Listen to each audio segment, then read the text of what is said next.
All right, here we go. Late night happy hour on a Tuesday. Cofield, Adam Hill is back from Mexico. He looks a bit peaked, so we'll see if he's actually going to be in studio rest of the week. We got Chad Andrus, our buddy in Denver, who I did radio with way back in the 90s in Vegas, and we can tell some stories. And again, now he's in Denver. He's a voice of the NBA. He's been doing radio around Denver for a while, and I'm going to let him get on a soapbox before we get into the real content of the show. You mentioned that your wife was using the PC, and is she a Max Tabber? Oh, there's at least 30 open here. What the fuck? Yeah. She runs her own business. I'm in her office because she's got good lighting and she has a good camera and a good desktop. Let me see if I can move the right way here. It's like a mirror. I did hang up the Raiders banner for you guys over some of her pictures. So I tried to set up on her desktop because of the lighting and the mic and everything she has. But somewhere in one of these 30, 40 tabs, there's either a Zoom or a Skype or something open, so it won't let me open the other connection for a video. And I have no idea which one to click on to find it. And if I close something she's working on, she's going to kill me. So I pulled it up on my phone. Thanks, Brady. Yeah. I've got 26 tabs open on mine right now. I had no idea you were a Max Tabber. I hate your guts. I am. It's the worst. It's insanity. The other thing she does on her phone is there is constantly, anywhere from 14 to 300 notifications. And I'm just like, how do you do that? Like, I can't even process that. Like, why have notifications if you're not going to check them? You'll get to them eventually. It'll remind you to go back to it at some point. Insanity. Total insanity. I'm always I have tabs open all the time, everywhere. Like I'm keeping track of like so many different things, and if I close them, I'll never remember to go back to them. Well, I'm going to start out maybe on interesting note, uninteresting note. It's one thing that I like, and that is radio and radio lineups and radio hosts.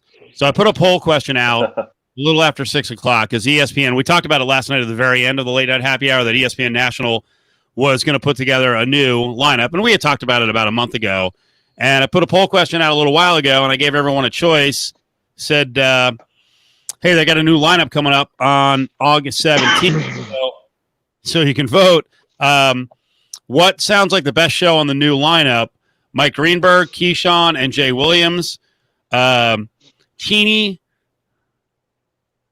Umake, I think is how you say it, and Mike Golick Jr. or Max Kellerman."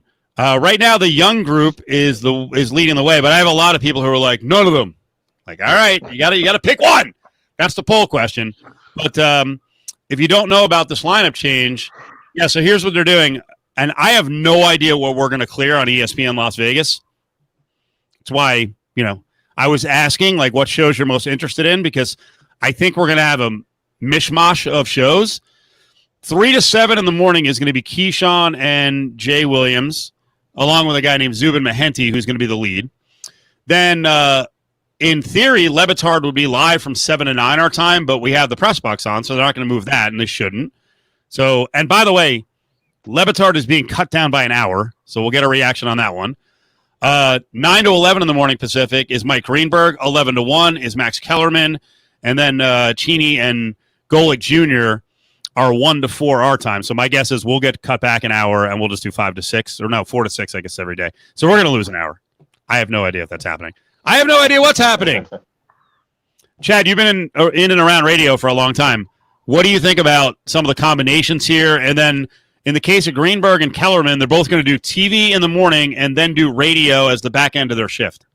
Yeah, it's the ESPN protocol, right? You work all day, right? Like Charles Barkley said, he'd never go to work there. Those guys work all the time. Well, now let's throw in Mike Greenberg is making $6 million a year, and Get Up has never really gotten up. True. In terms of ratings. Yeah, right. Get your money's worth. What strikes me is, and correct me if I'm wrong on our Radio 101 history here. I don't really remember networks doing major lineup overhauls all at once all Nope. that often. No. You know, they'll change one major show. Mike and Mike were on 20 years. They didn't have to change Right. that. Right. But, you know, I mean, it happened, you know, when Tony Bruno stopped or when Tony Kornheiser stopped, right? You get one show and there's a big change in a slot, but they never really changed the entire lineup at once. Yeah, this on paper doesn't do a whole lot for me. I know Zubin, he used to anchor TV here in Denver. He's a good guy, and he will do a good job with that morning show, you know, kind of managing the traffic there with those guys. You know, but if you're taking Levitard out of the equation, which is clearly going to be the best radio show, I don't know. Give me Kellerman, I guess. I mean, Adam? I'll choose the Golick show, the Golick Jr. show, just without any other knowledge. You love Little Golick. I think he's fantastic. So, and the rest of them just don't appeal to me much at all. So I'll take that one. But I'd also. Are you cool if our management knocks us back an hour and they're on 1 to 4 and we just do 4 to 6? As long as it's for Golick, that's fine. Whatever he wants, that's good.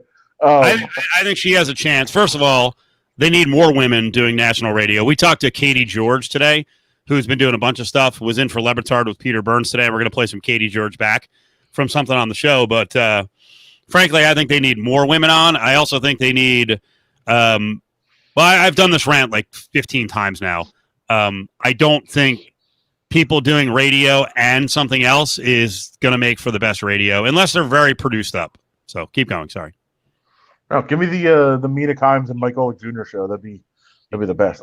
You can't do Mina Kimes because she's doing NFL Live, so they'd be making her do double duty. Yeah. Well, I guess the bottom line is I just have to assume that Levitard is asking for 1 hour less. That has to be the case. I think. I mean, Chad, what have you heard? I think Levitard is going to get pushed off of radio and maybe just do TV, maybe working on his own deal outside of ESPN, and has discovered that direct with customer, we're talking about clients, money, and the actual customer, and doing podcast might be the future.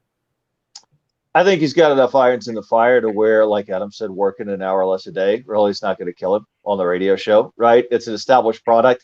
He knows that he can always go back to that at some point, right? He can have a 3 or 4 hour radio show if he wants one. I just think there's too many other things to do, right? Been there, done that. You know, he's got a TV show. He's got the other venues, like you're talking about, the other avenues that he can pursue. So, I mean, yeah, if that were an option open to me, right, I'd look at it the same way, right? Why do an extra hour of radio if I can devote that to something else? The other weird thing is, you notice someone who's not in the lineup. I mean, Trey Wingo, they told him to hit the bricks because I think he wanted to leave because I think Trey discovered real quickly that mornings suck if you don't like to do radio. I mean, it's not easy. You got to be fired up to freaking get up at that time in the morning. Golick Sr. Yeah, the other guy's been pushed out is Golick Sr., and whether you like him or not, he's put in like 22 years doing national radio. And then the other amazing thing is he and Greenberg had this big public spat. Apparently a big part of it was Greenberg did all the TV negotiations without telling Golick Sr. about it, because we've seen, I think, Mike Jr. is the other Golick boy, and he's been like sniping about Greenberg being a scumbag. So now Greenberg's back on national radio. Golick Sr.'s off. I like to think that Golick Jr. was like, I'm not working with him anymore. Like, get him out. It's me or him. That's another weird thing. So here's one of the dudes behind the scenes at ESPN said lots of changes. ESPN radio won't be the same without ESPN. Golick started with the network in October 98. Thousands of mornings, interview stories, road shows, friendly wagers, and yes, donuts. There's a reason Mike is a Hall of Famer. And I know everyone's got their opinions on every radio person out there, but I am consistent on this. When someone lasts 20 plus years doing talk radio and like 17 or 18 with one co-host, that's amazing. They deserve kudos. And to Adam's point, now the weird thing is, and I saw Mike Golick Jr., and by the way, did I call them both Mike Golick Jr.? Whatever. Whatever the other kid's name is. He's the one who's been sniping, not actual Junior. I'm sorry. But Mike Golick Jr., when he saw that Cheney, sent out this whole thing about, hey, I'm a national radio host, like Golick Jr.'s like, I feel kind of weird. It's a weird day for me. Like, he gets to stay on national radio. His dad is like going to parts unknown now. It's very weird. What is he doing? Oh, I think he'll just be. I think Golick Senior apparently has a contract that lasts maybe through early fall or late fall. I think he's good enough that he should be doing TV and be part of their NFL package. He certainly should. Man, I would be pissed if I were the kid if my dad got pushed out after doing all that time with Mike Greenberg. But I guess my point is they haven't announced what he's doing. Though. No, it's still up in the air. So, Ryan Carl checks in, says next time Golick Senior says something insightful, will be the first. Pod fan. He's the everyman, man. Yeah, he's the what do we call him? And he's lost a lot of weight, but before that, what was he? Because Greenberg was kind of the non-sports nerd who's all prep schooled up. Golick Senior is the big galoot. Right. Like if Adam was tough and athletic, then he'd be the big galoot. He's just kind of big, but you have to have big galoots on sports radio. You know that. How many big galoots are on Denver radio right now? Almost every show. If you played for the Broncos, it's free pass, right? You got a show. And Adam, I don't know if you ever knew this, but given your fondness of television sitcoms in the history of TV, before I moved to Vegas and started working with you guys way back when I first was in college working in radio and I was producing for a network in Dallas, I was producing a show for Bob Golick, who of course was Saved by the Bell, the college of the years. Saved by the Bell, the college years. Is that all you talked about with him? That's all I would. Yes, during every break. Yes, every single break down the line. Yes, absolutely, without question. He loved that. So he was actually in sports radio before Mike was. Yeah. No, Bob Golick had a really good run. Bob Golick did radio for a long time, and he's a good personality. And obviously, like you guys mentioned, he's a favorite from your TV days. Your buddy AJ is checking in. Well, look at that. Well, wait. What? Wait, what? Him? What? What's the? I don't understand the question. I don't know. I think it was back to who should be hired by ESPN to do national. Oh, okay. So we got some Denver related questions, and any questions you guys have really on anything. We didn't put Adam's vacation in the rundown tonight, but we can ask about that. But you went out of the country on vacation? Yeah. Oh, dude, it was so awesome. So he went safe. to Mexico with at the time, the day he left, there was a 47% positive rate on tests for COVID in Mexico. 47%. Oh, listen, Cancun is not Mexico. That's definitely a misnomer. Locals were not allowed on the island for one thing, which is disappointing, but at the same time makes it much safer. Like, it's amazing the protocols that are in place and how willing everyone is to just be like, okay, cool, yeah, cool. Like here, if you're at a casino or something, they're like, put on a mask. Like, what? Like it's literally you. If you get out of the pool and you're going to order a drink, you put on a mask, and people are like, oh yeah, for sure, put it on. It's cool, we're good. And then we went off the property one time, went to this restaurant. It's an unbelievable restaurant down there. It's fantastic. But like the things that they had in place, first of all, like they had misters that were disinfectant misters and everything you had to walk through, which was a very weird experience. They take everybody's name down and number for contact tracing, no matter where you go if you're not on the property. So like they can track everybody down if something does go wrong. They have these things that you put your phone in that blasts them with the disinfectant to clear them, and then they run them through like this scanner to clean them. It's unbelievable everything that they do down there, and they're so far ahead of us. It's crazy. So I was kind of blown away, and everybody that I was with was blown away by everything that's in place down there. It is so much safer than it is here. All right. We're off and running on Mexico. So you got more questions in the chat room? Fire away. All right. On the Broncos, we had Cecil Lammy on today, who's buddies with Pritch and does radio up on digital up in Denver on 104.3 The 5. And I was asking him, I want you to listen to this and see if Cecil basically talked you off his pick the more he spoke about it. So what we were addressing was the Broncos are 7.5 over-under wins. the over is minus 145, which like that comes into play when the lean is that heavy. So here's Cecil talking about his take on the win total sitting at 7.5.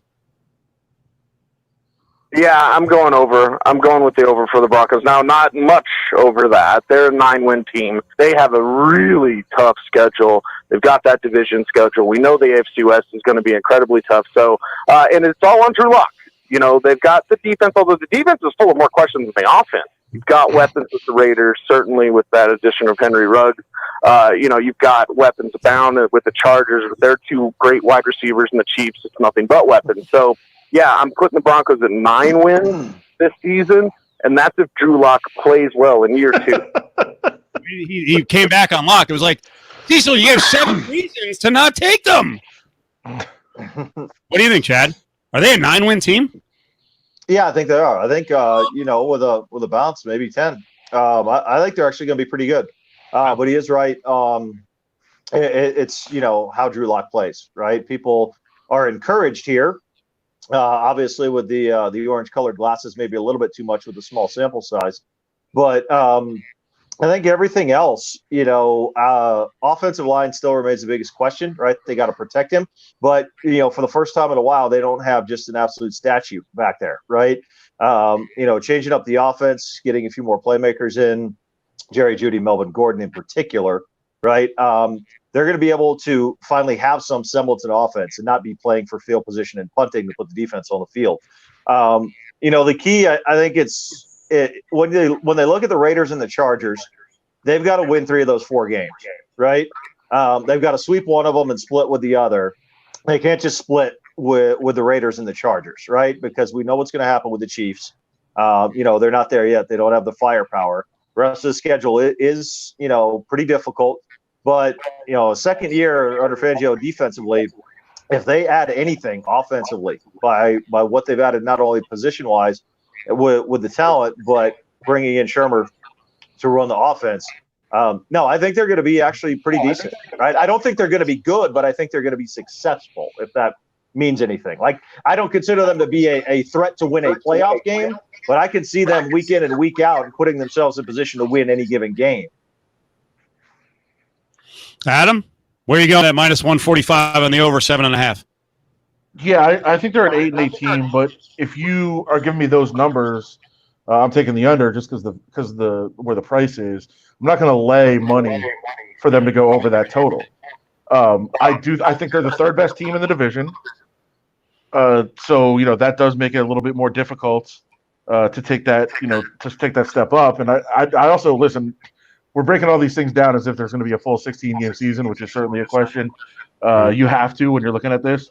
I don't know how it's going to go. And I think if they do start switching things around and they start like adding games from the beginning to the end of the schedule, I think it could really wreak havoc on some of these teams. I think it could be beneficial for a team like the Broncos if you're jamming in games at the end of the year and teams are coming up there to play at altitude. You have to start thinking about those sorts of things. I think you have to get very creative when you're breaking down some of these teams. But to me, I go under just because of what the price is, and I just still have a lot of questions about Locke. I love pretty much everything else about that team. I love the defense. The weapons, I think, are really, really, really good.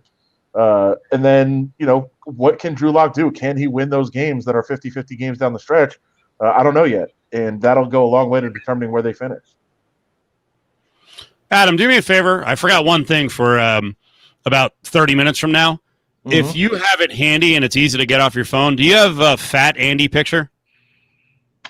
Yeah, I'll jump off for a second and send it. Yeah, because I have something Denver related for Chad. So see if you can work on that. Yep. That's a story we got coming up in like 40 minutes. So, what's going on with? Is there already something wrong with Melvin Gordon, one of the new stars? Is he beefing with a former player? And is Stokely still doing radio? Oh yeah. Stokely's on middays. That's Brandon Stokely, who played in the NFL, played for the Broncos. I'm assuming a fan favorite, and Melgo's already going at it with him. Yeah. They got into a little beef here last month already. The other thing that Stokely has going for him, besides playing for the Broncos, is like he is Peyton Manning's right-hand man, right? They are buds, right? They play golf all the time. He was his workout buddy, right? So he's He's the still the direct link to Peyton Manning. But Stokely's on the air, does some midday shows on the same station that Cecil's on, the one that Pritch used to be on here in Denver. And he just kind of came out and said, imagine if the Broncos hadn't spent and overpaid so much for Melvin Gordon, what they could have done with that money. And he put it on Twitter. And, of course, Melvin Gordon, very active on Twitter, saw it and took offense to it right away and said, I'm overpaid of all the people they pay money to. Why am I overpaid? And, Stokely kind of he didn't really walk it back, but he said, it's not personal to you. I'm glad you got paid, but I just don't think Denver's a team that should have done it for what you got. I think they could have spent their money in other areas, and it would have been a little bit better off. And, of course, Gordon took offense to that and said, I haven't even been paid yet, right? Because of COVID, he hasn't been here to take a physical. He hasn't seen any money from the Broncos, and basically said, I hope they cut your pay. I'm sure there's a lot more people where you work deserving of a lot of the money you make, type of thing, which, if you've been in radio, that one does hit home for more of the radio personalities, maybe more so than the athletes. But yeah, they went at it back and forth a little bit last month. Mm-hmm. So let's take this from two different points. Is Stokely a dick because he's not pro player 100%? Like, dude, don't talk about another man's money. No, I don't think so. I mean, it's not his job anymore, right? He's got a different job, right? So he's got to analyze the team if that's what he believes, right? I don't have a problem with him saying that. I think the difference here is players expect other players to be on their side. But with Melvin Gordon, he's in a no-win situation, right? Unless he just completely shuts up, right? If he says anything at all, nothing that comes out of his mouth or nothing he tweets, he's going to win at. Because he's coming into this team. One, he was a Charger, which every Bronco fan is wary of right now. And two, he held out last year. So like, well, he held out and then he didn't do anything. Why do we need him? Three, he's coming into a situation where more than likely he is going to see more snaps than Philip Lindsay. And Philip Lindsay is a Denver high school kid who went to the University of Colorado and made the team as an undrafted free agent and had an awesome rookie season and ended up being a Pro Bowler, right? So he is a fan favorite, and he's one of the most likable personalities in this town, and a guy who's coming in from a division rival who is going to take snaps away from him. At least that's the way it's presumed by the fans. Melvin Gordon's in a no-win situation from the start, right? No doubt. And to me, the great thing with Stokely, and I think you picked up on what I was trying to put down there, is that he's doing his job. Isn't this the second time in the last 3 years he's gotten into a beef? Was he the guy who was going at it with the freaking punter from the Raiders, Marquette King? No, that was a different host. Same station, different hosts. Was Stokely? It wasn't Stokely's show. I thought it was Stokely's partner. No. It was a guy that's on Afternoon Drive, DMAC, Darren McKee. Right. He was the one that got into it with Marquette King. Yeah. Mm-hmm. Right. I always love the punter. Same station. On a side note, I think Melvin Gordon is good for Philip Lindsay. I think they're going to be able to use him like the Chargers used Eckler. I think that was the blueprint that the Broncos were looking at when they signed him. Yeah, I think hopefully that's the case, right? He doesn't have the experience in the track record catching the ball on the backfield, right? But if it's something they can incorporate, it'd be ideal for them. I like it. I like the heat already. What is the Denver fan reaction to Ian Desmond saying, you know what, I'm going to sit out. There's a lot of problems in baseball. Baseball's very racist. Is Denver embracing Ian Desmond sitting out with open arms? For the wrong reasons. Okay. They totally missed the point of everything he said, everything he's trying to, initiate and stand up for. Denver looks at it and goes, great. You've got a $70 million contract and you hit 230. Good riddance. Get somebody else in there. Right. Totally missed the point of what he's trying to say and why he's sitting out. They're just happy he's not playing so they don't have to watch him whiff anymore. I figured there'd be a rash of hate towards him because sometimes Denver can be less than progressive.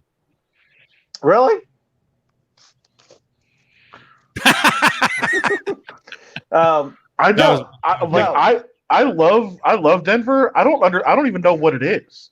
Like in terms of like, it's a bunch of hippies. I feel like, but at the same time, like it's not hippie politically. It's a weird place. It kind of is hippie politically. I mean, we kind of led the charge on the pot, right? That's true. That's true. We're really taking a very aggressive stance in making police reform, or the governor, right? In terms of what's going on here and the actions that have been taken and how quickly things have changed. I think Denver is really progressive, Steve. I think there's a lot of the rest of the parts of the state that aren't. Right. But Denver is being the biggest city. I would definitely consider it progressive. I just think it's the rest of Colorado where you start getting into, farm and ranch country, or sometimes in the mountains where they may think a little bit differently. Nice. Chad smacks me down. I don't know Denver like he does. No, it's good. Denver's a great city. Denver's fantastic. There's nothing not to like about Denver. I know he loves it. I've been there. I like it. It's been fun. A couple of comments on the Broncos. Left Coast Mike says, I feel like the quarterback issues will hold him back. Brady Barron says Stokely was doing his job. So nice job there. And there's some more questions about the other hill. Ryan Carl says zero concern. I think he's being sarcastic. Zero concerns about Locke. He was handpicked by. I'm going to throw this one up for Adam, and then we got to bring in another guest who's got a great story. So Andy, sit tight if you can hear us. This one is pretty interesting. We've talked a lot about COVID hoaxers, anti-maskers, right? There's been this whole drive around the country, all these Karens, all these dudes walking in, fighting people. Why is this not surprising at all with the morbidly obese, horse's ass umpire, Cowboy Joe West, who in this USA Today headline says, the headline says, skeptical of coronavirus death count, won't opt out of the season. Joe West, at 67 years old, is a COVID hoaxer, and he is gigantically fat, and he is old. How do we feel about this? Is this one of those where we're like, you know what, thin out the herd. If you want to die, then die. But then there's the flip side of it. If you're a Major League Baseball player, are you like, is this guy washing his hands? Is he taking showers? Am I going to be safe around Joe West if he doesn't believe in coronavirus? Adam, I know that's my thing. Fire away. Like, if he wants to be a jackass about it, be a jackass. But you can't just be a jackass on your own.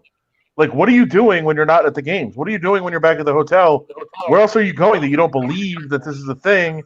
And who are you bringing it to? Like, that's my bigger issue. Like, I think there is a level where, like, hey, if you want to be a clown and just get it, okay, fine. But nothing is an individual thing anymore, right? Like, you're going around other people, so now you do have to take those practices. That's where the problem comes in. This and guy, he's got a travel schedule, right? So he's going to be in a bunch of different cities. He's going to be eating at restaurants. But, Steve, he did make sure he pointed out in that article that he dropped 25 pounds, right? He's feeling healthy. He's feeling better than ever. He's probably 250 now. He said, I don't believe in my heart that all these deaths have been from coronavirus. I believe it may have contributed to some of the deaths. Look at most of these people that they're reporting are dying are not healthy to begin with. Bro, look in the mirror. You are a fat ass.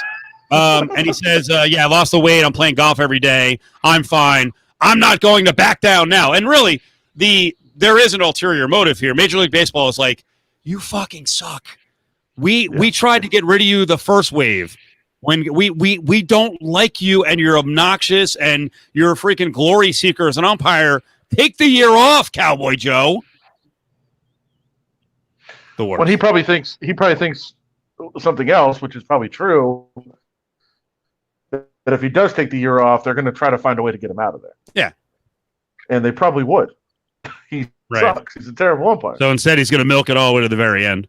Amazing. Look at this guy. So this is our buddy Andy. Chad, how's he feeling about Mahomes? What a terrible contract. What a terrible you got the best quarterback for the next 10 years, but man, I don't know how you're going to put a team around him, Andy. Hey, we're good. Yeah, we're good. We're good. Take your chances. Actually, by the end of the deal, it might be a bargain. You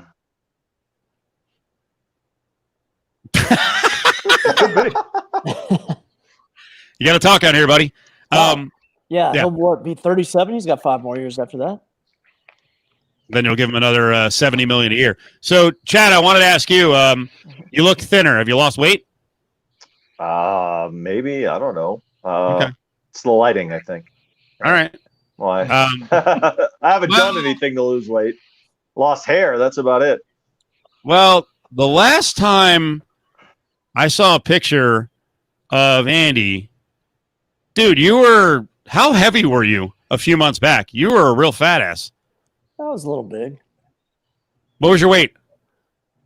225. 225. And was someone talking trash to you and they were like, all right, let's make a bet. What was the bet? How did it come together? You got to talk to the guy in the bottom right square there. He was the one. Oh, you started it, Adam? Because Adam's all freezing up. Adam, what happened? No, I didn't start it. It was at your birthday dinner, right? Yeah, it was him and Alex, our other buddy. You know, Alex Alyanju. All right. UFC worker. And I just kind of made a joke like, oh, it's going to be my summer, 2020. Yeah, things haven't really worked out, but yeah, that's how it started. And he's like, I bet you can't have abs. I've been in a few weight loss challenges, as you know. Cleaned those up pretty easy. This is a little different, though. Andy, how old are you? 41. So you're 41. You weigh 225. How long did you have to get abs, as you put it? You're going to get abs. Deadline was July 4th. When did it start? February 1st or so, right? January 30th. Yeah, it was the dinner. Yeah. Day before my birthday. That's you. Yeah. That was him. Yeah. Holy shit. Chad, how much would you I would have bet anything against him. Yeah, I mean that's a pretty quick transformation, right? It's kind of pushing the gut out a little bit there too. That body was going to have abs in like 4 months, basically 4.5. Yeah. That's insanity. Adam, you bet against him? I bet against him. Sure. Absolutely. I didn't know what was coming. I wouldn't have made the bet in those circumstances. So what'd you do? Andy, what'd you do to lose the weight? Andy enjoys going out. He enjoys being out amongst the people. Yeah, I'll He's say a bit of a March barfly, Madness, I guess you would March say. Madness was on their side this year. Yeah. He likes going like March Madness. He'll just drink for 4 straight days. Like he's got and he goes to every, Kansas basketball game, every sporting event. He's out drinking somewhere. So if you would have told me that the entire world was going to shut down during the time he was going for abs, I might have changed my mind. But yeah, I certainly didn't think he could get there. In fact, I think I put the line at like minus 800 on the no. I don't think the pandemic also made it that much easier, honestly. It's hard not to drink every day when you're just by your home, by yourself. But you're a So what'd you social eat? drinker, though. What'd you eat? And you cut out like you really cut out that much drinking? That's all I did was drink at home. Yeah, I know. That's what I'm saying. That's why I don't think it was that easy. He switched to Trulies, though. I cut out almost all alcohol. Ate a Wow. lot of like fish, chicken, steak. I like how he's all matter of It's fact. all diet, right? It's all No, diet. it's 90% diet. But abs is different. Like you do have to do some working out. So All right. Someone said you look like Hacksaw Jim Duggan. appreciate that. Someone else is saying you had the fat sucked out. By the way, they don't know that he won the bet. They haven't seen the results. Truth from Duluth says Adderall prescription. Fake news. Creepy Eli said it's great that you want it. Did you take any medication? Testosterone boost? All natural. Straight tar. Do you have a lot more energy? Is the question. Yeah, I would say I have a lot more energy. Did you have But corona? do you think that's because you dropped No, the weight, that or might do have you helped think though. that's just because Do you think it's because you dropped the weight, or do you think it's just because you're stuck at home all day, every day, you got nothing to do, and that's why you have energy? Yeah, probably mostly weight. Okay. Just ridiculous. I was playing a lot of golf. I was playing a lot of golf too, so that helps. That was it. Playing golf. Yes, I mean, yes. We were playing with carts. It wasn't like we were walking very much. It helps your core. So he did it. That is this weekend. And he's not super impressed with himself. Dude, that's ridiculous. Pretty So good. that's 225 to what? 165. Wow. 60 pounds in like 4.5 months. Yeah, I haven't weighed that since high school. Have you gorged the last couple of days? Yeah, we're up about 10 pounds. We're up. Team Sandman is up. We celebrated. Great job. Pretty damn good. Adam, did you try to find it? I had Actually, no. I was surprised no. that Adam. I mean, I thought there was no. I find loopholes where there's loopholes to be found. I find rules violations where there's rules violations to be found. He did it. There's nothing there. I will say I went to dinner with Andrew today, and quickly went for the desserts. Like it's been a couple months, I think, and he was very excited for the blueberry cheesecake. I don't eat dessert, but we had to. That is pretty good. Hacksaw Jim Duggan to the Unabomber. What a transformation. Do we want to bet? Do we want to do like a 2-month bet in reverse and go with what Robert's saying here? Can you put on 60 in 2 months? I mean, I think I could. I don't think it'd be good. No, I don't think it would be good either. I'm pretty sure he could. Yeah. Yeah. Oh my God. Yeah, G-Man in San Diego Enjoys says, himself. I'm inspired. Wait, never mind. How many beers did you drink Sunday after you cashed? Yeah, we had a few. We had a dozen. Baker's dozen.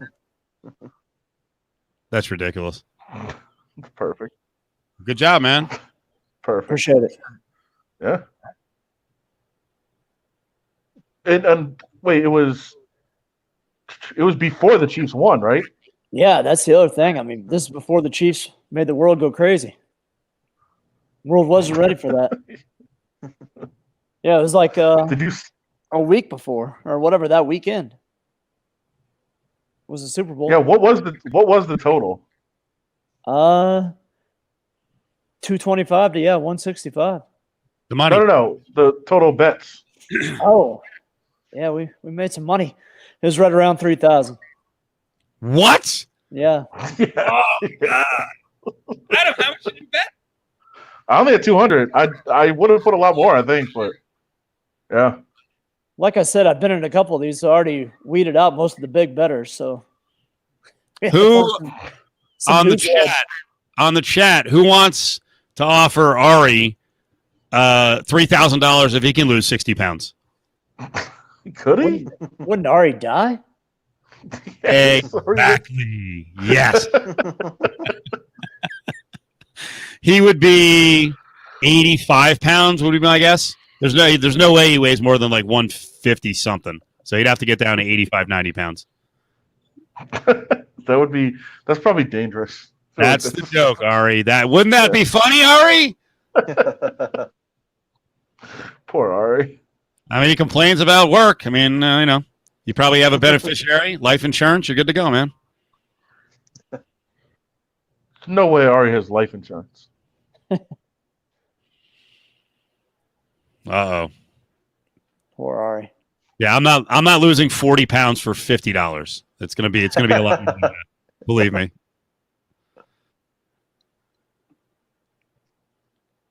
I know. What would they have to go, Steve? What would they have to go? 20? What? To lose 40?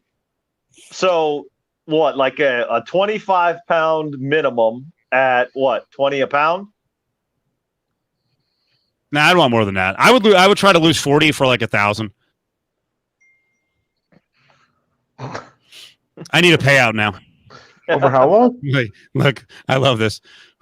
I don't think I can do it, Eli. I don't think I can do it. I don't think I can lose the 5 pounds, man. I'm too far gone.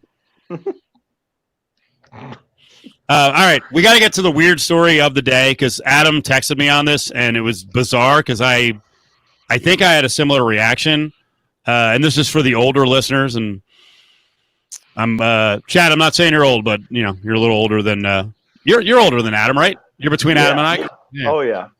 Oh yeah. This story came down today, and I think Adam was like, "Oh man," because that was my first thought, and then I was like, "What the fuck? Why did I just say that?"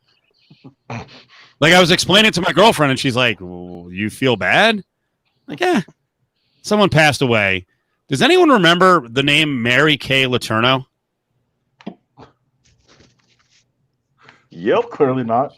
Yeah. Yeah, she was the 34-year-old who banged her 13-year-old student, and it turned into whoa. She's like the original. She's like the original teacher going after the students. Right. She's the one that kind of took this mainstream. They were a real relationship, though. They were in love. Of course they were. Yeah, she died. And Kevin Cannon, like many others, just I guess he copied the headline, but yeah, teacher who married student she raped died at 58. And I swear to God, my first reaction was like, "Oh man," I'm like, why did I say that? What is wrong with me? Well, does it make it? Something's definitely wrong with you and me too.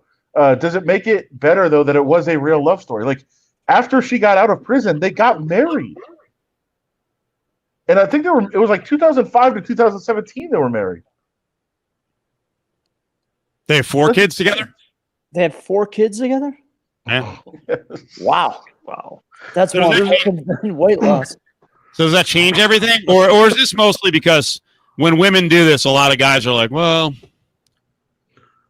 it's just different than a guy doing it? Of course. Go ahead. If you want my honest reaction, the reason why you said "oh man" is because it said she was 58. That's why. That's why you said "oh man," because of the age. That's why. It didn't have anything to do with her relationship status. It is part of it, and I also because the other thing is the story feels so recent that I was like, man, she couldn't have been that old. And then I look back and I'm like, she's older, but older than me, but not by much. Damn.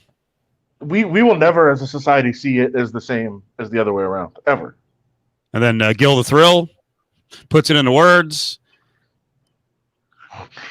Well, Kid was lucky. Like, he was 13. I don't know if he was lucky to be raped by a 34-year-old. I don't know. That's not luck. I know this doesn't matter and it misses the point, but she also wasn't one of like the hot ones that was going after the kids. Just gonna leave that out there. Is that missing the point? Andy, where are you on this? I'm just reading up on it. I didn't realize he was that young when they first met. 2nd grade, and 6th grade. Like, wow. Whew.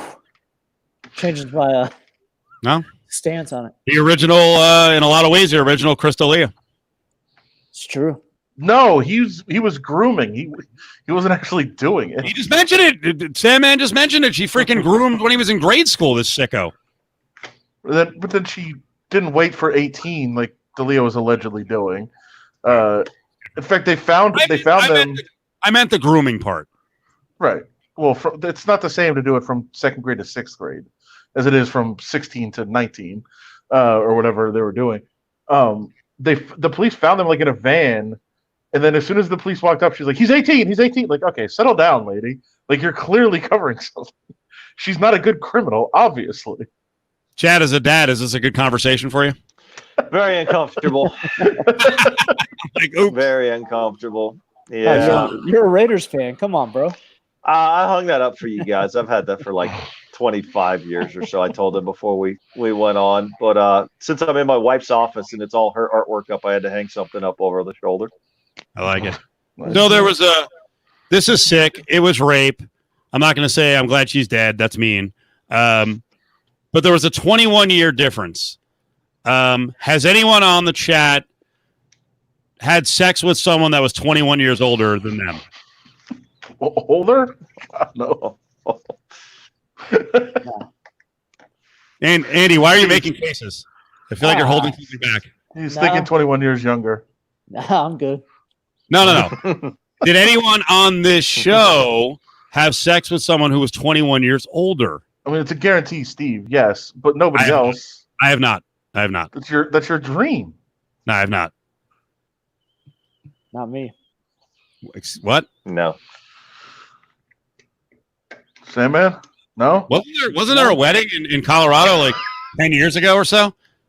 I mean, there's a different account to that story that you're alleged. I actually, you know what? When you said you were that, at my wedding. You picked up a lady at a wedding. How much older was she? I don't know. She's now dead, so I don't know how old she was. Is she still alive? No, which is, by the way, is not funny. Not funny. Is she collecting Social Security? No, she's dead. She So might she have actually got did. a check. She might have got a stimulus check. She's dead. When you actually brought that up, Steve, it was not in my mind at all. I was not thinking of it at all. That's funny. I swear to God, 100%. 100% was not thinking You got of me that. on for just that. I got you. No, that's for the ads. What am I going to let you be happy? Feel like you're a success the whole interview here? Come on now. But how much older? I'm going to ask again. How much older was she? 12, 15, 17? Yeah, probably something. 30. 20. But he denies anything happened. Was she Nothing 60? happened. Was she 60 plus and you were in your 30s? No, she wasn't sick. Yes. Mid 50s, late 50s? Probably in her 50s. So later 50s, and you were probably, so it was like 20 years. Like, I got it. Yeah, I mean, it was a bet that went wrong. They can't all go right. I'll look up her obituary. No, I'm good. To be fair, Sandman did avoid actually doing anything.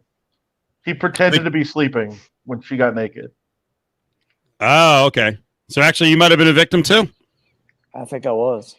I'm guessing once things got cranked up, you were a willing participant. Let's stop now. No, I was still the victim. No, that's when he pretended to be sleeping. The victim of much mocking. We know that.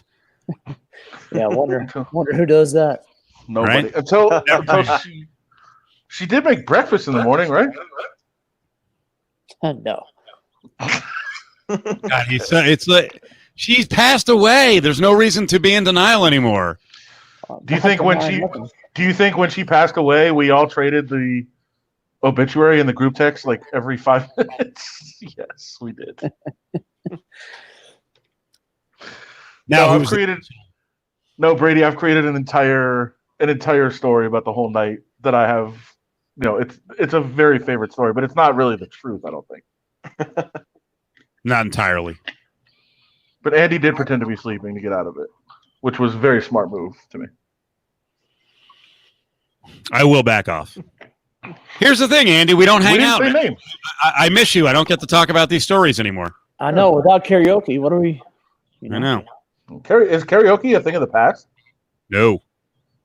How about it? It's such not a thing of the past that there is a joint opening up at the Venetian with, I think it's like 40 rooms for karaoke, private rooms. Oh, private rooms, yeah, but like group karaoke? Well, why would bar karaoke be out, but private rooms are in? The private rooms are more dangerous. No, you go with people that you hang out with anyway. I don't think they're going to let. I mean, if we have the same rules, we're not letting 40 people in one room, or 12, or even 6. No, but you're going to the private room karaoke with the people in your household or the people that you hang out with regularly. You're not going to a bar with a bunch of people hanging out. And by the way, the most dangerous thing is like yelling or talking loud. That's why bars are so dangerous, because everybody talks loud because music is playing or it's loud. And so when you project your voice, the projectiles are going a lot further. If you're singing, forget it. You can't be in a big group of people. Private rooms is the only way to go, I feel like. God damn it. This is bad news every day. Coronavirus. So now it's like Topgolf karaoke. Yeah. Right? Everybody's got their own bay. Yes, your own. Yes, exactly. Okay. Yes, top karaoke. Oh, God. Chad, you want to stay around for one last story? Because I want your take on this one. Sure. What's going to happen with the bubble? What's going to blow the bubble in the NBA? You cover a lot of NBA. What's going to blow up the bubble? What's the ultimate problem with the bubble? I hate to say it with my Giannis shirt on here, but it's going to be Brooke and Robin Lopez going to Disney World. and they're the biggest Disney fanatics on the planet. Is that right? Yeah. Oh, you're not familiar with this? I didn't know this. Oh, the twins are the absolute biggest Disney freaks ever. There's a story. I forget who did it. I think it was an ESPN story. They had 1 day off last year between games, and they chartered a plane and flew to Disney World so they could ride the new Star Wars ride and spend the day at Disney World, and flew back for the next day for the game. They're not kidding around. Like they're like the NBA. Adam Silver, go ahead, just try and stop us from going to Disney World. They are going to break the bubble, and they're going to do it every single day that they're off. They're going to be at a Disney park. This is bad. No NBA for any of us. Andy, are you a Disney guy? No, not really. Are you an amusement park guy at all? Yeah, I like roller coasters. Okay. Who's You your sound favorite fair. Disney? Who's your favorite Disney character, Andy? I don't know. Can't go wrong with Mickey, right? Come on, bro. I like Goofy. Come up with someone newer, please. I just don't know how they're not going to be able to keep them in the bubble. Yeah. Right. I mean, the guys are not going to stay there. Well, then you call the tip line. Yeah, I'm all for that snitch line.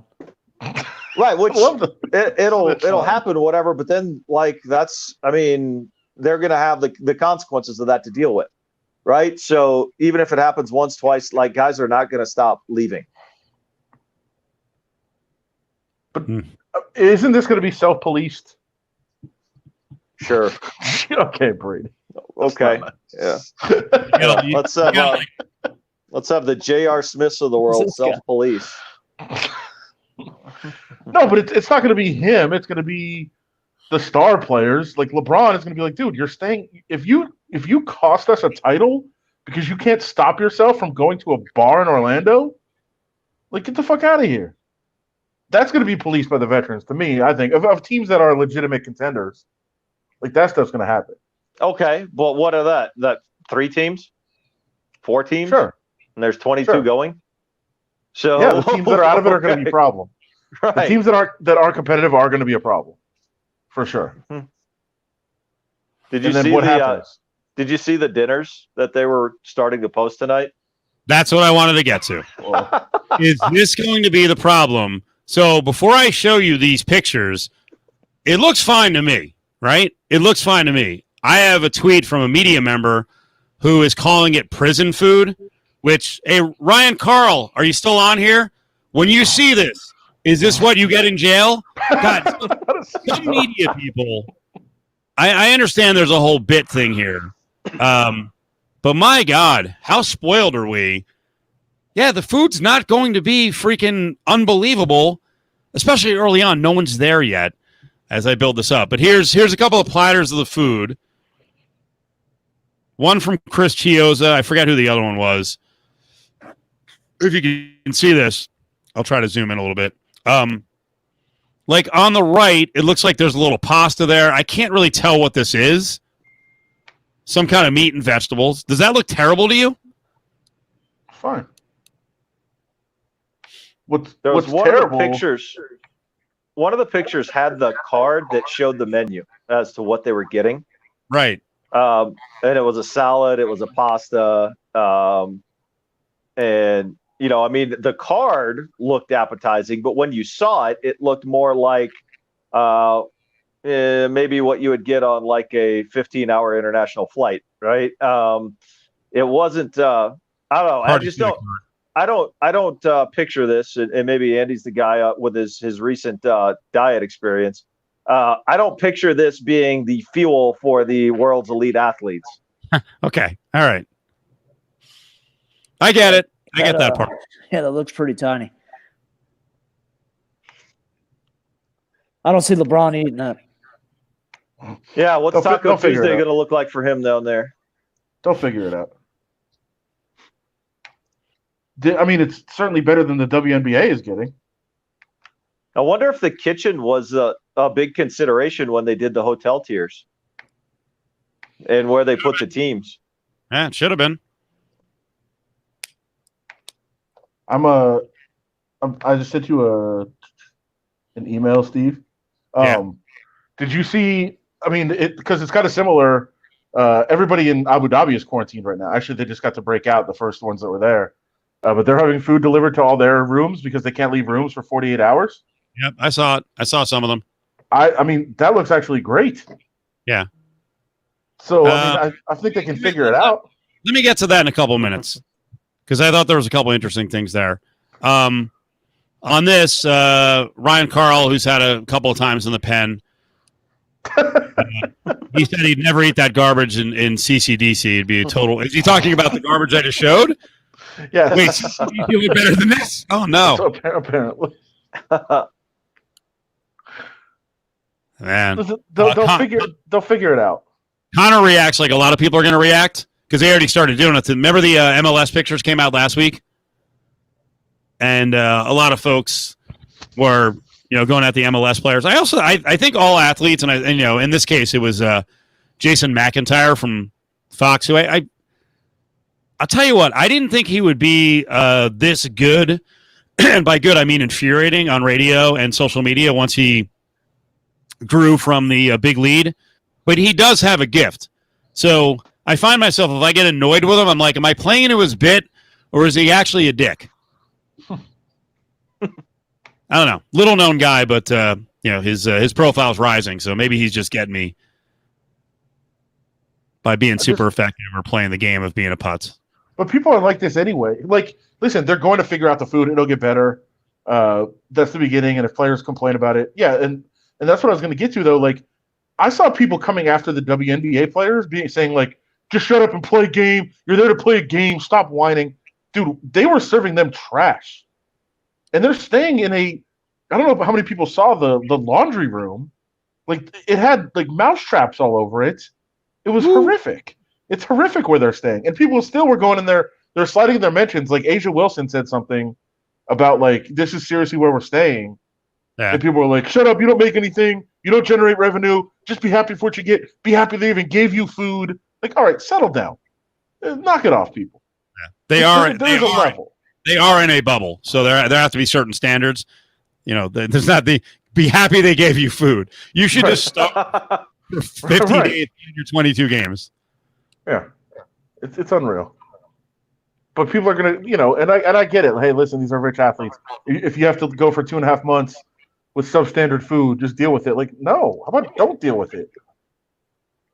Like, they're trying to get something done for themselves, but also for the owners, for the fans, everybody else. They're trying to make it happen. Like, they deserve to have some say in, like, what level of care they're getting there. That's insane. Yep. We screwed up. You think we would have? What are the odds? You think they would have had the same food here, Chad? Same setup? I don't. Yeah, I think your situation there is a little bit more apt to equipped to handle the large numbers of fine dining experiences, right? I think we all know that from experience ourselves, right? Plenty of times. What kind of odds, Adam? What are you putting on odds that the bubble actually bursts and this doesn't work? I mean, you think they're going to pull this whole thing off into August, into September? I do. I literally just saw a tweet that said LeBron's not going to put up with these Fire Festival meals. Okay, it's not the half bologna sandwich that Fire Fest was getting. Listen, I think it's an interesting question because bubbles do work. It is the way to get these things done. I think that it's the best way to go about if you want to have a season. I guess the counter will be, will the players put up with it or will they revolt at some point? And I think if they did revolt, like, there's a pretty simple solution of, like, all right, well, improve the catering. Like, if that's the issue, we'll improve the catering, or, we'll figure out something, some way to handle it. But I just feel like from a safety perspective, it is the best way to go about it. I think the bigger question is, you've got housekeepers, you've got chefs, you've got, service workers, all these people going home every night into just an absolute hotspot for the virus. Like, how is that going to be policed? How is that going to be handled? I think that's the bigger question in terms of safety, because it's not an actual bubble. And if it was a true bubble, that'd be a totally different story. Andy, what do you got? Yeah, I don't know. That doesn't look appetizing at all. And you're a guy. You're a guy who's you're fucking starving right now. I was starving. You're down 56 pounds. I never ate that bad. Wow. Yeah, there's no way these guys can't break the bubble. These guys can't go a week without it. They're just not used to it. It's gonna be too hard. Hey, Chad, we appreciate you staying up so late because we know it's 12:30 your time. You got kids, you got a wife. She's got to close some of those tabs, so let's take care of business. Infuriating. Let's get you on soon. That was awesome. Yep. Thanks, guys. See you. Good seeing you, sir. We actually let someone go. Andy, would you like us to let you go, or you want to hang around? I got nothing going on. All right, good deal. See what other stories we got. What is going on here? What's going on, Mr. Tiger Gator? You have stitches on your forehand or your forehead? Forehand? Could be like the forehand, the tennis, right? But and his back? Like what? I don't. Was it two separate incidents? Some bad cats, scratches. There you go. Forehead. And back though. That's still two very different places. Yeah. That's too easy. I saw tonight. Well, first of all, tomorrow's Petro. Thursday, Justin Watkins is back in, and I know, right? Andy, isn't that exciting? Every Wednesday, we're gonna talk to Petro out of Kansas City. Yeah, he's your guy. I know. By the way, we are going to do that a little bit earlier because we want to get some of the. Sorry to throw everyone off. We're going to have one of these shows, late night happy hour, will be a little earlier. We're going to do it at 9:00 our time, so the Midwest can be on with us at 11 because we want some of Petro's audience to be with us. McKinnell was already doing a 2-day tease because he's all fired up to tell some story. Someone's threatening him with a lawsuit, so I think he wants to weaponize it now with Justin. So he'll be on Thursday, and then JBT is back on Friday. John may have a really good foreskin story to tell us. Jesus. How's that for baby? The baby, hopefully. Andy, that kid is big. It is. He's finally getting snipped. What the fuck is this? Holy Jesus. I don't know when I got snipped. I know I did. Sorry, TMI. I'm not hooded. I guess I'll ask my parents if they tell me, like, hey, you were 3 years old. I'll be like, what were you doing? Like, I assume I was, what's the earliest you can get it? I assume as soon as I get snipped, they were like, all right, let's go. I feel like it's right away, like right after. That's what I thought. That kid's big. Yeah, he's way too old. He'll know. He's going to hate them. This could be like, this kid could, well, I was going to compare him to Ron Jeremy, but I wasn't talking about the rape angle. I was talking about, a good-sized schwanz, but this is ridiculous. How about that for a team, Andy? The kid's like 80 pounds. You want to hear all about the kids snipping? Yeah, no, I'm good on that. I feel like that makes us all queasy. You glad you stuck around? So By the way, Andy, did you schedule a tweet or did you just tweet while you're on with us? Oh, I just tweeted while I was on. Nice, man. Okay. Nice. Ryan Carl, it wasn't about us, though. Would like to see a little more peppy. Oh, you're just tweeting. Oh, he's tweeting other stuff? Yes. I meant to send it earlier, All right. Now I want to know what you tweeted. What was so important? It's his 13th. Not even paying 13th attention. Anniversary. No, it's his 13th anniversary of living in Vegas. That's a bet that didn't get paid. A lot of people had the under on that. That you wouldn't make it? They didn't make it Move a or year. die. I'm still trying to collect.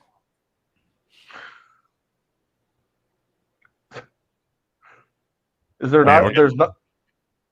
Oh, God. Statute of limitations on that. Now that I'm reading the comments about this kid getting circumcised, now I think I'm out. Now we're not talking about it. Yeah, it's disturbing. It just starts grossing me out. So finish your UFC story. So you were saying the UFC, the fighters, the media are being treated like kings. I don't like to set you up to bash the MMA media, Sure, but this one is weird. Don't you think? Like, I know, well, because when you went to Jacksonville, you made sure you were staying off campus. Right. The rest of the media stayed in the UFC hotel, which is that's a weird position because then you feel like, well, if there's a story breaking, like, What's the protocol? Do I feel like I owe UFC? What would you do on Fight Island in Abu Dhabi? Like, where the hell would you stay if you don't stay at their luxurious digs? Well, it's literally why I'm not there. Like, I wanted to be there. Yeah. We wanted to go. There just wasn't really a way to work it out. So the only way to get there was to charter on the UFC plane. And the only way to be a part of the bubble, because they do have a legitimate bubble, was to stay at the UFC hotel. I mean, there's like 4 hotels, but the media is in one of the particular hotels, and that was the only way to do it.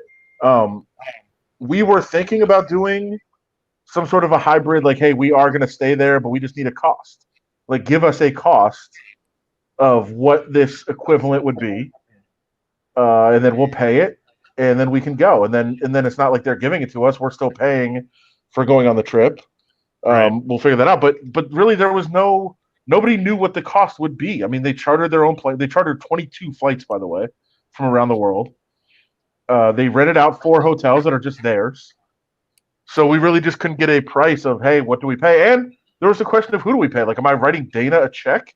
Like, am I writing it straight to the UFC? Like, I don't think they wanted it. We were going to do some kind of a donation equivalence. Like, hey, what charity do you guys like? Whatever, 3 Square I know they work with, or somebody like that.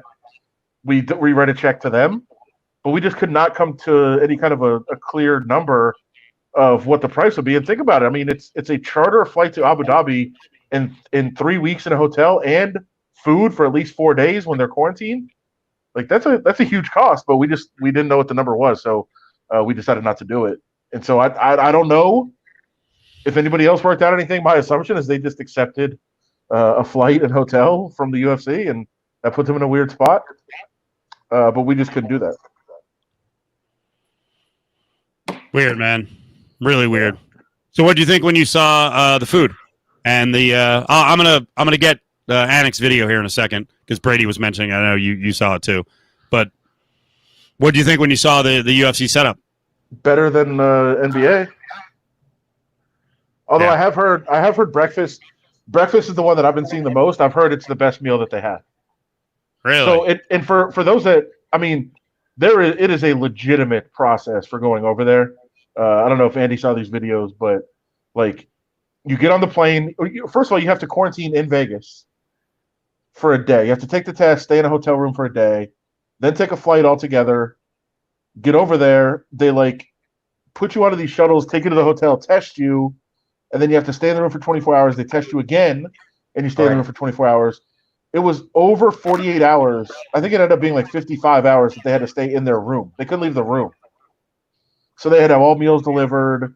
They had to have everything. And basically they would knock on your door, leave a bag in front of it, you'd open the door, grab it, and that's your lunch.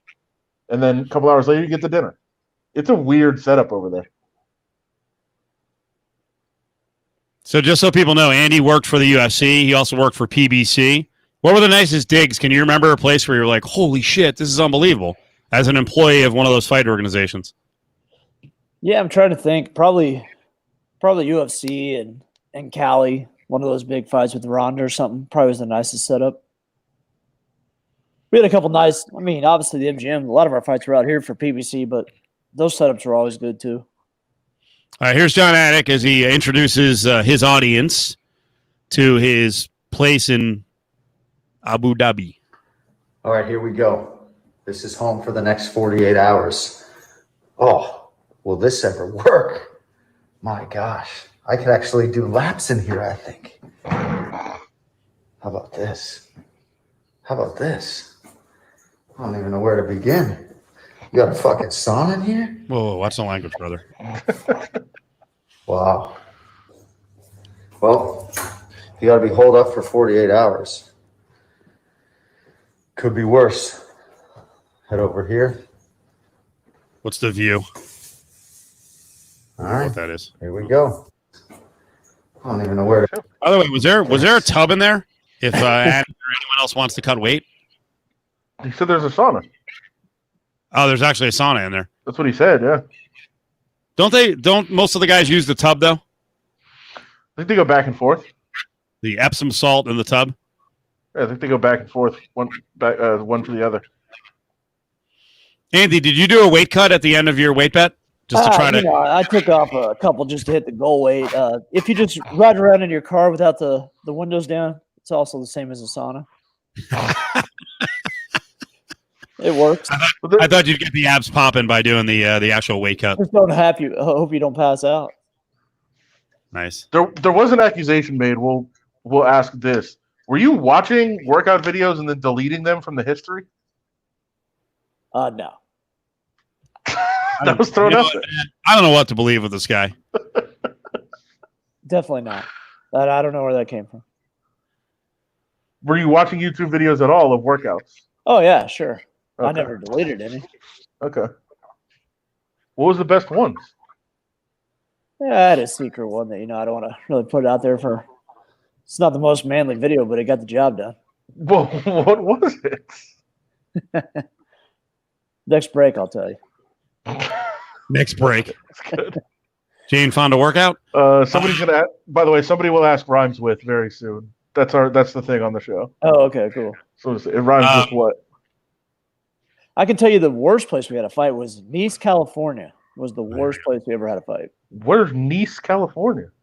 It's about, I think it's 3 hours from San Francisco, 2 hours from Sacramento, and it's like beautiful. It's like wine country, but like it's a meth town mixed in with this like wine country. It's the craziest place I've ever been to, and that includes everything in Missouri. So that should tell you everything. I'm trying to look up anything about Nice that I can. By the way, do not say this to Dana White. Oh, that was PBC, not UFC. No, I just meant that Dana is the best commission in sports. Do not say that. He doesn't consider himself a commissioner. He fucking hates that. I wrote that about him one time, and he was all pissed off when I was writing. I'll use writing loosely, but when I was at Yahoo Sports, I was comparing him to other commissioners, and he was like, "I'm not a commissioner. Tell Cofield to shut the fuck up." Good Lord, that really does look like in the middle of nowhere. It's on some random lake. Yeah. Oh, I'm just saying, like, looking on the outside is beautiful country, but the people, wow. Wow. Casino, yeah, one casino, and every meth head in the county is there. It's on the south end of the Mendocino National Forest, for reference. Yeah, you don't want to drive that at night. Okay. Good. Noted. Duly noted. Very windy roads. Wow. Is that right? Is Lake Havasu a hellhole outside of the vacationers? Oh, I've never been there. I've gone once in the off season. Like what usually you've gone, I've gone during like summer when everybody's there.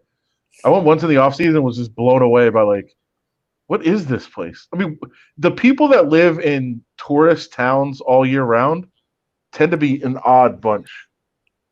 A lot of trailers.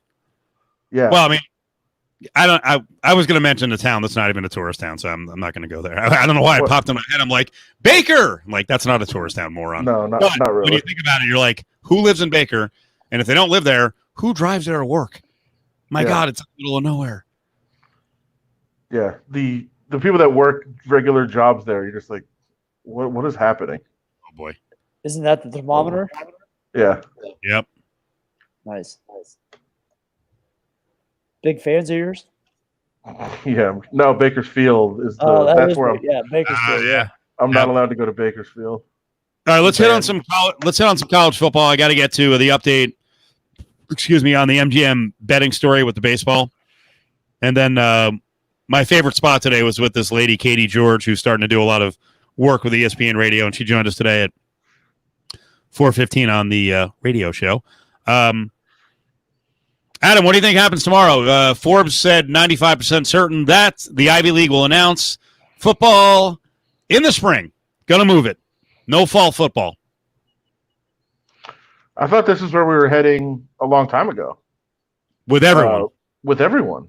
Yeah. And it seems like there's some pushback, particularly the SEC, maybe the Pac-12 too, that don't want to do it. But it seemed like a lot of conferences were heading this way. If you remember, the Ivy is who acted first for basketball, right? Like they announced their tournament was canceled the day before everybody else did. They were ahead of the game. Yep. And I just wonder if they're. By the way, we should point out, because you know what it was like early on. I mean, some of this stuff has continued. when the Ivy canceled first, people were like, "Oh, this is ridiculous, overreaction. This is insane. What are we going to shut the whole country down?" Yeah. Yep. Yep. Yeah. How? We are. Oh, the smart guys. What do they know? Okay. Yeah, they have epidemiologists all over campus. That's kind of what they know. So I don't know if this is going to be, a pretense again for everybody else to act.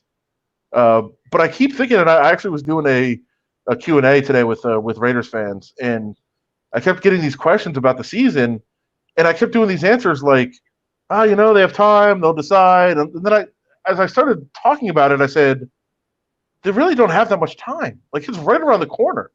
It really is sneaking up on us now. So we are getting to a point where we have to start making decisions. And I think it'll be tougher in football because of the ramifications of a lot of the pay games, things like that. But once the Ivy announces it, do other conferences start looking around and saying, yeah, maybe this is the right decision. We don't have to be first. They're the ones that are going to get the criticism for going first, but we'll follow suit. But all these leagues, like the American and the Mountain West, they're in a weird spot because I think that they might like to just say, "Hey, we're going to the spring," but who are they going to play? Right. They need people. For a lot of the schools, those are pay games if they exit and don't play Power 5. UNLV's what's weird about UNLV? They're actually in a position where they wouldn't have to worry about pay games because they don't really have any. Because they tried to load up the schedule so much with home games, with Cal coming to town and Arizona State, and they go to Iowa State, so they're going to get paid there. La Tech's coming here, so they don't have like their normal amount of pay games, so they could actually say, this year we're fine. Now, would they do that in 2022? This thing better not be around in 2022. No, because they have like Notre Dame on the schedule that year. You're not going to give up $1 million payday. But UNLV's in a unique position. But I wanted to ask Andy, you are a guy who was from Big 12 country. You went to Kansas, right? Went to Kansas. Yeah. What do you think the Big 12's thinking right now? I mean, we just saw the Texas State Fair canceled. The Red River rivalry, Red River shootout is October 10th.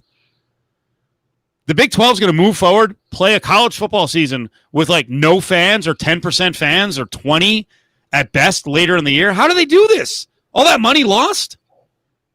Yeah, I don't know. I don't know how they do it. I know that they would probably try to, but yeah, this is going to decimate college towns, even for a non-football town like Lawrence. I mean, how many bars and restaurants are going to close? K-State, all these towns, they depend on those 8 Saturdays a year. Texas alone yesterday had 9,400 new cases. And here's the thing. You can argue all you want about, the death rate is low. The optics are the cases. And if the cases are 5,000, 7,000, 9,000 a day for like another 3 weeks, how are the Big 12? How is the Big 12 and the SEC? How are they going to move forward when fans are not going to be allowed in for like at least half the season? Isn't that too much money, Adam? I think so, but I mean, I thought that college wasn't going to be able to do it anyway without fans. I think they need them, and that's why when we had this discussion 4 months ago, I thought the decision was already made to move to spring. I thought I thought everybody had already kind of got on board. They were going to move it to spring. Try to hope that there's either therapeutics or a vaccine or something by the spring that will help to take care of some of this. And then you just give yourself a little bit more time. But it's also possible that that time isn't going to do anything. It could get worse. So, it doesn't guarantee you that you're going to be able to do it. And then what happens if you do push it back and everything goes wrong? And what happens if you push it back and all of a sudden the NFL is like, we're not moving back. We're staying in April with the combine. So a bunch of players who have high hopes of being drafted are like, well, I'm not playing in a season if it's going to interfere with the combine. I don't know, man. We talked about this today with Pritch on Cofield and Company, and college football from a money standpoint can't base its decision on like, I know it's going to sound crazy, like the top 15 guys in college football, which will be a loss. It'll be a loss. No Trevor Lawrence in the spring sucks. But from an economic standpoint, you can't base your decision on, the 15 guys who are the best guys sitting out. You can't. Here's why you can. No, I'll tell you. Here's why you can. Because what you're calculating when you make the decision, we're going to spring. The calculation that you're making is by spring, we'll be able to have fans in the stands. so we can Right. go ahead and play our games, right? That's the calculation. Now, the risk is if you say, okay, we're going to move to spring, there's still not fans in the stands. And by the way, the top stars aren't playing, so nobody's going to watch on TV. So now Right. the little bit of revenue that we get from TV, that's gone too. So that's why you do have to kind of make those decisions, because you're making a big gamble that by the time spring comes along, like that everything's going to be okay. And if it's not, then you're really screwed. Because if you can play in the fall with no fans and have all those stars and get the TV money, that's a little bit better. Gilberto says we need to start accepting that the season's not happening. I'm not ready yet. Adam, why are you and I not ready to accept that there's no season, especially me? Why, for work? Yeah, I mean it's not content. It's like I don't know if we're going to be on the air, so I'm going to be selfish, and I want to root for at least one of the football seasons happening. But my God, if both go down the tubes, oh boy. NFL's happening. Yeah, NFL will happen. It's happening. I don't know how many people saw it today. I mean, although I'll tell you, it could be a work stoppage. That could be that could get in the way. You know, tell me what you saw, because Pritch, and we never got this on the air, which sucks because Pritch got a text like 45 minutes into the show. What'd you see about money issues? So the NFL is going to ask the players to put 35% of their salary in escrow. Yep. Going into the season, which if anybody follows the NHL and their collective bargaining, by far, the number one issue is escrow. By far. And now the NFL wants to do it too, to essentially say, hey, listen, we're going to have a season, we're going to go forward, but we have no idea what it's going to do to our revenue. So we're going to take 35% of your salary from this year and hold it and keep it. By the way, make interest off of it too. But we're going to keep that 35% of your salaries to determine what's going to happen to our revenue and how much you're going to get paid next year. No way. No freaking chance the players allow that to happen. No chance. So is this a case where they're just starting out ridiculously high and they'll settle for like 15% in escrow? And will the players accept anything above 0 in escrow? No, and I think they'll be talking to the NHL too. And like once you put it in, you're not getting it out. So you're going to be screwed with this. Like if this is what you're asking for, if this is a deal breaker, then we could be in trouble for the NFL too. Like that's what's going to happen because you got bums like Andy's guy Mahomes taking so much money. No, I'm just kidding. I just wanted to It's all back rib in. in with that one. Yeah, no, but no, I think escrow would probably be a deal breaker. And here's the other thing: like when people talk about this, the owners in the NFL want a zero risk game, right? Right. Like, okay, we're going to pay you what we pay you. What about the years where all this money blows up and you get all this extra money? No, we're good. That was, we're owners. We take advantage of that. Okay, what about when you lose money? Well, the players should have to pay it back then. Like, wait, what? So you have all of the profit potential, but none of the risk? That's preposterous. That's an insane ask, and the players shouldn't accept that. And so this is going to end up getting ugly if this is something the owners actually push for in the NFL. And I hope that there's like an 11-year stoppage in the NFL, so Andy can't enjoy any of Pat Mahomes' contract. What would be more devastating? An 11-year stoppage where you don't get to see Mahomes until he's 35, or this year is wiped out and it's the only year left that Tyrod Taylor will start, because if they take a year off, Justin Herbert is absolutely the quarterback next year, and Ty God never gets to start for the Chargers. That would be awesome.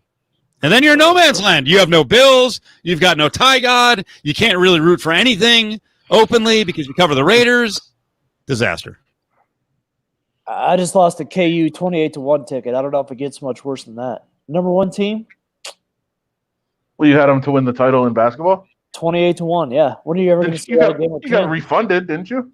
Yeah. I'm not looking for a refund, bro. We're here to win. I still think Dayton would have won the title. No way. Which, how devastating is it for them to have like their 1 year where they actually had a legitimate chance to win the title, where they're going to be a 1 seed, Yeah. and to not have the chance to go through a tournament? And our boy Humans, he had Dayton, didn't he? Yeah, so did I. Well, I don't care about you. It's true. It's very true. You really that don't. was just crushing. That is. It's clear. You get very passionate in your hatred of Adam. Yeah, you know, we have our issues that he already Everyone brought up. does. We have our I issue. didn't know. I didn't bring up. Steve brought it up. I didn't say anything. You texted me earlier, like you got to bring this up. Dude, tell him you're lying because I absolutely did not. I absolutely did not. 1,000%. We do it all for you guys. When you get to find out that Andy banged a 59-year-old when he was 36, and she died later. That's a good story. I didn't do it. It's not And it true. probably was good for her. You gave her like one last hurrah. I'm sure she she got off like 5-6 times. That's You're a not how it machine. went down. You didn't get her off. Well, that's That's how she died. Wow. Smashed to death. Let's check in on this one. Adam, you were gone when we talked about this for the most part. The MGM kiosk issue, posting after post bets. While you were gone, we were reading, Dewey's story in the paper. There were actually sportsbook people saying what those bettors did by betting parlays after the games had started was like walking up to the cage with a gun and robbing the casino. It was also like playing roulette and then putting more money down once the ball had stopped. All right, calm down. Those aren't the same. What should happen here? What should happen here? Should the bettors get, and the two biggest parlays were like over 200,000 and another one for 137. They should be paid, right? Well, usually in these scenarios, and I don't know if it's going to work out the same because this is quite a lot of money. Usually it would be, okay, we'll pay you. You're never betting again. Take your money. That's your option. Get your and money. yeah, I think with this amount of money, I think it's an easy decision. Like, okay, cool, I'll take it. Yeah. But when it's this much money, I don't know how that's going to work. This is past posting is something that no respectable person would ever do. Ari would. He did it. That's exactly what he did on this show. Yeah. Now we're all Yeah. But after he knew he had masked smoker booked, he then went to John and tried to squeeze a little more money out of him. It would have been like Andy on Sunday before he revealed that he had the abs. Showing somebody the old picture and being like, "Could I get abs right now in an hour?" And you're like, "No, of course not." Taking a bet and then being, "Look, I've got them." Like that's what it is. It's the same as past posting. It's the same as what Ari did and everything else. But yeah, in the end, it's despicable. Just simply a false. Yeah, he's just wrong. It's despicable in the end to pass post. But I think I saw one of the things that was up here that said, "Hey, it's on them. Like they kept the game up." Yeah, it's completely egregious as a bookmaker to miss that, for sure. You've got to, like, that's your job. You've got to be on top of it. You got to do it. But there is kind of an understanding from the betting perspective that you're not going to do that. You're not going to try to take advantage of that. So I think it'd be fair to just be like, all right, fine, you can have this one bet. You're never betting again. Like, we don't trust you. You're not somebody on the up and up. You're not coming in here anymore. Ari was betting on the river knowing he had the nuts. You guys should have known better. It's not guys, because I wanted him to win the bet, and I paid him before he even delivered the full bet. So it wasn't me. I paid. My 300's been paid. By the way, Mr. Tiger Gator, as we go inside, Ari is our producer.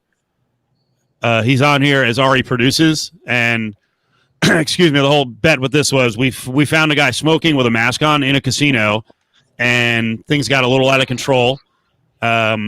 John just doesn't like Ari, so he was running against him. Adam has no confidence in Ari as a guest booker. I have all the confidence in the world. I love the man. And I was rooting for him, and I loved incentivizing success. And eventually it got up to a $700 bet if he just got some dude from Henderson to come in and come on the show, and he did. We didn't know he's from Henderson. What's also false? That John doesn't like you, that Adam has no confidence in you, or that I think it was your part. I love you as an employee. I think it was that part. That's ridiculous. You see what they do to me? I compliment people, Andy, and then they reject it. It's bullshit. Yeah, sounds like you're saying a lot of fake news there, Steve. No. What are you talking about? We have a great relationship. Don't turn on me. You and I have had great times south of the border, and Wait, what? Whoa. What? We didn't go down there to get married or anything.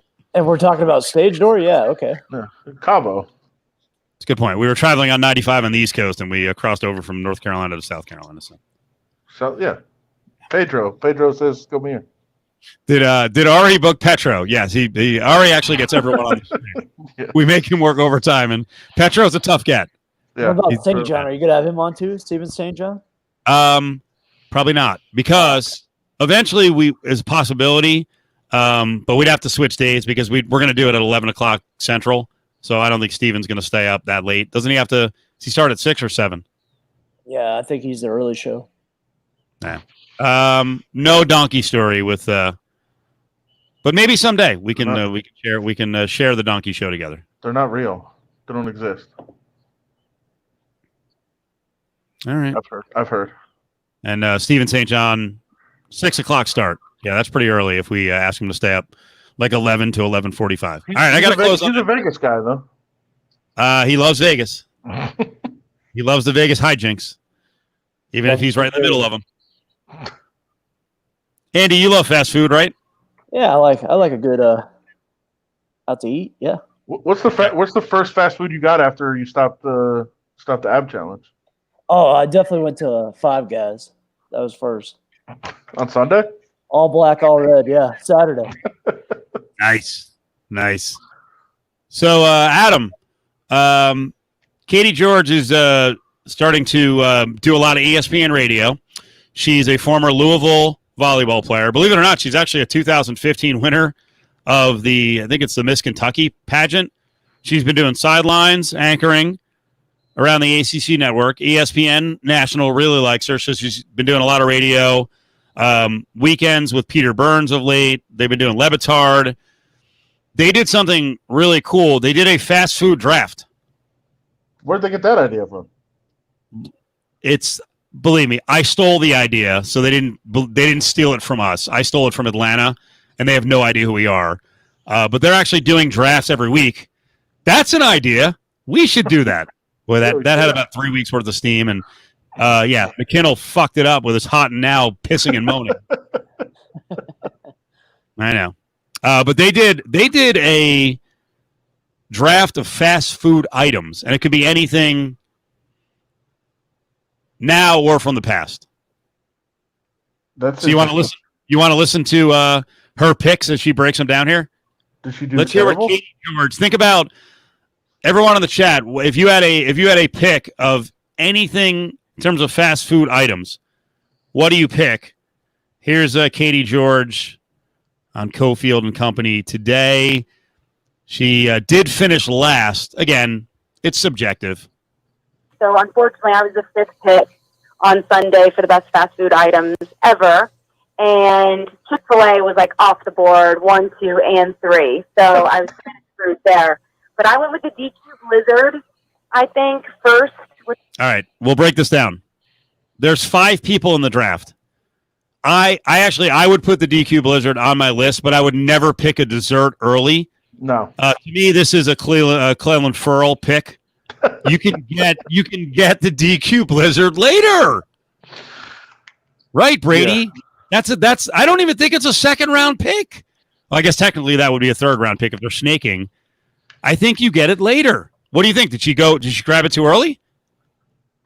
I think it's way early. Because also, I think it's one of those things you don't necessarily think about right away. So I think you're going to be able to really let it slide. Right. I think everybody's going food first in the first couple of rounds. Exactly. It is the DQ Blizzard is one of the great inventions food-wise of all time. Oh, tremendous. It's whoever came up with it should own a large slice of Dairy Queen. So I thought was a good pick. Good. Is DQ Wichita, Andy? I mean, it's not from there. Oh, I thought it was. Every fast food's from Wichita. Oh, no, just Pizza Hut, White Castle. Spangles? Freddy's? Spangles, for sure. And then I'm trying to think. I picked the Mexican pizza from Taco Bell. Oh, no. It is a 2nd round pick. It's pretty tasty. That's a terrible pick. It's bad, man. It's not. It's probably the 12th best thing at Taco Bell. And you know what? This could be the problem. Yeah. This could be the problem. Young people can eat fast food, but I'm just not sure. I mean, she was an athlete, so she's got to have some fast food experience. I don't know what is happening here.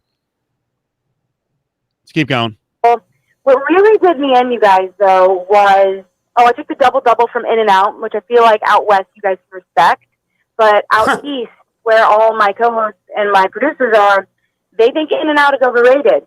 Can I make some commentary here? When this is the fucking problem, when ESPN Radio puts together national lineups and weekend lineups, can you have anyone on from the Mountain or Pacific time zones? I don't need everyone in the South going, Bojangles is better than In-N-Out. And I'm not even an In-N-Out guy. But this war from the Midwest and the East and the Whataburger bullshit going against In-N-Out, cut it out. Get some diversity from a region standpoint on your network. By the way, we like Katie, but when I heard that, she respects the West. She did what was right, and then she's like, oh, it got dissed. It's overrated. Stop. Stop, East Coast people and Southeast people. Sam, what Kansas would you put up there? Kansas food? Yeah, what would you have drafted? Yeah, I'd probably go Spangles. What is that? It's a hamburger place out of Wichita. Is it a chain or just one joint? Chain across the state, not outside of it, though. Adam, have you heard of Spangles?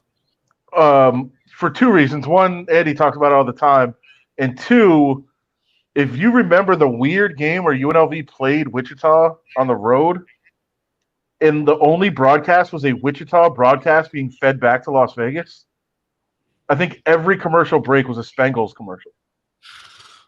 The owner of Spangles' cousin played for Wichita State also. So, and there is no In-N-Out in Kansas City, right? No.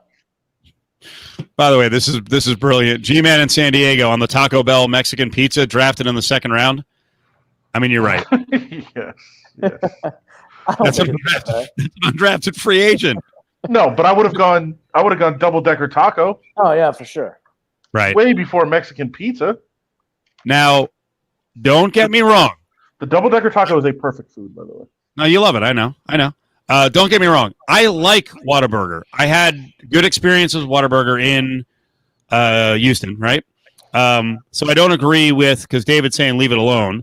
I don't agree with CJ Cards fan that it's the worst. He's saying it's the worst fast food burger he's ever had. All right, maybe. I've never had this one, but it sounds awesome. The green chili burger at Whataburger is the best. All right. I like it. Ryan Carl's chiming in. He says In-N-Out is the best. So basically to these Southeast folks, shove it. All right, I'll punch up some more here in a second, but let's listen. So she's through 3 picks now. She had a good third. In-N-Out in the third round. That's good value. All right, let's keep it. Fast food item draft. Items, not restaurants. We did the restaurants. Items on the show with Katie George and Peter Burns, and I think Golick Jr. was the judge. So that kind of hurt me. I took the fillet of fish. Oh, my God. What are you doing? I like it. As she says here. Trying to pander to our judge. Okay, so I think Golick Jr. likes the filet of fish, but, I mean, no one's drafting the filet of fish. It's so gross. I mean, you got to get them a gangbang. I would 100% go with, because of the uniqueness, and they've built up sort of a mystique about it, I would go with the McRib before I would. And the McRib it ain't good. I mean, you're a rib guy. You're a Kansas guy. You're a Kansas City How guy. about the humans? Those are fighting words, the humans. I know. Well, the real fighting words, if someone shit on, what was the sandwich? The pot roast sandwich? The pot roast sandwich from Arby's. Oh, my God. The only time, and I know Matt Humans probably as well as anyone. I think we've been around each other a lot. It was the only time I've ever seen him get physically emotional, where he was holding back tears when corporate at Arby's told him they'll never bring back the pot roast sandwich. I don't even remember that sandwich. But nobody does. He wrote. Think about Humans doesn't do anything. He wrote a letter to Arby's pleading for them to bring back the pot roast sandwich. This is a guy who ordered McRibs from McDonald's. I don't even know how you do that. He bought a box of frozen McRibs. Adam, tell him how it worked out. It was awful. Like he brought the thing of frozen ribs, which is like just a white, glob of something. And then he tried to grill it at a cookout that we had, and it just fell apart on the grill. It was disgusting. It's not an actual meat, I don't think. It's funny. The last thing I could find on the Arby's pot roast sandwich is from 2003. That thing's been gone a while. Yeah. Does it say it was good? No, there's a lot of comments that it looks horrendous. But if people didn't actually have it, they don't know. Although what is it? The Houston Chronicle has. Wait, hold on a second. They have a review of the Arby's pot roast sandwich. They had someone who was writing named Ken Hoffman, the drive-through gourmet. Oh shit, we got to steal that. Everyone in the chat, ignore that I just said that. That is part of our show now. Arby's quote mom cooks a better pot roast than most. Oh, all right, boy. is that actually Matt Humans as a freelancer back in the early 2000s writing under? It could be. Here's the blueprint. Agonizingly slow cooked chuck roast. Here's the blueprint. Thick slices and hunks of slow cooked pot roast, topped with slices of cheddar cheese and smothered in horseradish sauce on a hearth baked soft baguette. This guy is quite a literary genius. It practically falls apart on its own, so you don't have to tug on it with your teeth like a snarling wolf on the Discovery Channel. Oh my God! I'm so hungry I could eat at Arby's. Wow. Left Coast Mike really knocking into Humans saying McRib and everything at Arby's is leftover shit off the ground at the Tyson's factory. I like Arby's. Yeah, Arby's is and Gilberto does backup Pritch, who said Noggles, which used to be in town, was dynamite. There's 3 locations in California. Farm Basket is what it's all about, though. Farm Basket is freaking good. It is good. What about Taco Time? Isn't that a Cali place? Taco Time?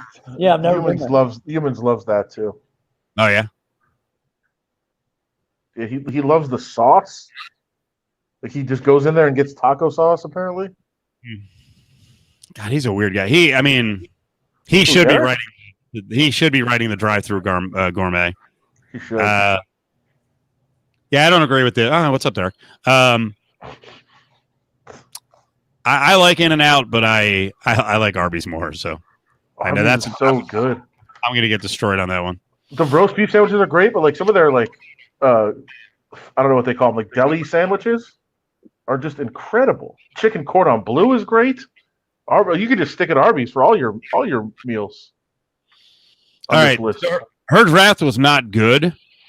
No. This is the most controversial pick we've ever heard in one of these drafts. That was not a popular pick. And then, again, I kind of gambled with this one. But you guys know the specific ice at Sonic? Yep. It's like that little pellet, turd ice. I really don't know what to call it. Crushed ice? But I get your point. It's like it's little, it's mini cubes. Well, so I got a lot of flack because they said you should have picked a cherry limeade or something. But my whole point was that ice, no matter what you drink. Okay. So she just took the ice from Sonic. I mean, it is for radio. It is kind of brilliant if that's what she was thinking. Yeah. Because she's gonna get raked over the coals. But yeah, her 5th round pick was a bag of ice. So dumb. That's a terrible pick. Here come the diet comments. What was her first pick? It was the Blizzard. The Blizzard. Oh, yeah. I do like the ice at Sonic more than other places. I agree. And I wasn't kidding. This weekend we had some people over and they actually did bring a bag of ice. That was their contribution to the party. From Sonic? Yep. Wow, that's a good thing. It was. They like mixed drinks and they like that ice in their mixed drinks. So yeah, bring what you're going to drink or eat. Smart. Although, as she said, go with one of their drinks. Go like a cherry limeade, which is also phenomenal, or I think it's a blue ocean water. Very good, also. That's a SO choice. She loves the ocean water. Yeah. That's my girl.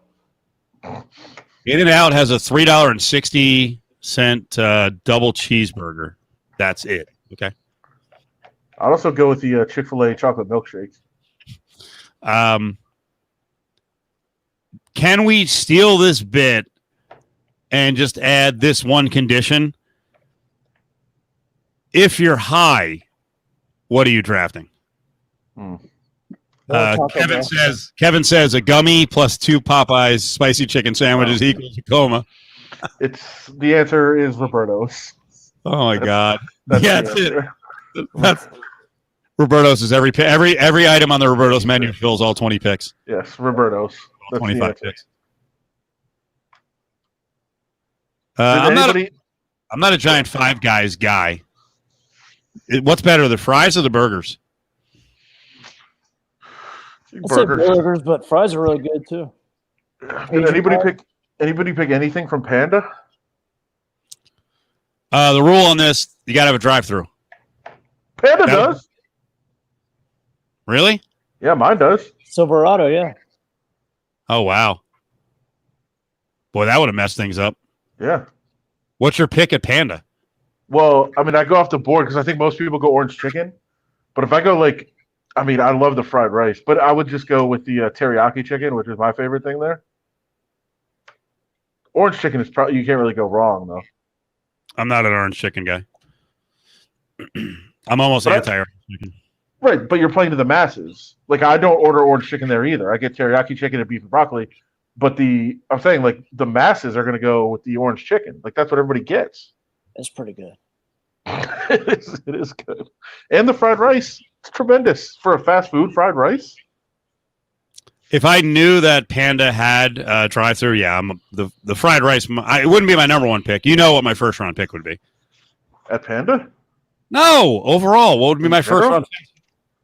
Oh, don't you like the stupid? God, do you like some of the Jack in the Box chicken fingers? Yeah, I mentioned that on the air today. I would draft them, but no. What's my number one item? We fought about big chicken for freaking 2 months. Oh, Popeyes. Yeah, and when that really got me going. She's like, Chick-fil-A had the first 3 picks. Get out of here. It's not even the best chicken sandwich. Popeyes is up. And then, of course, Ari on the air is like, oh, Popeyes, the mayonnaise on the...